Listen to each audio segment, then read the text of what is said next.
The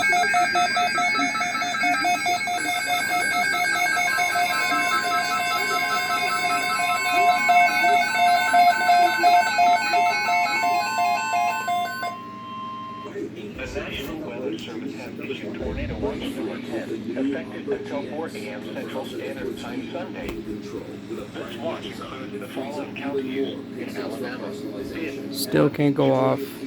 Jefferson, Shelby, St. Clair, Tuscaloosa, and Walker. Remember, a tornado watch means the conditions are favorable for the development of severe weather, including tornadoes, large hail, and damaging winds including the watch area.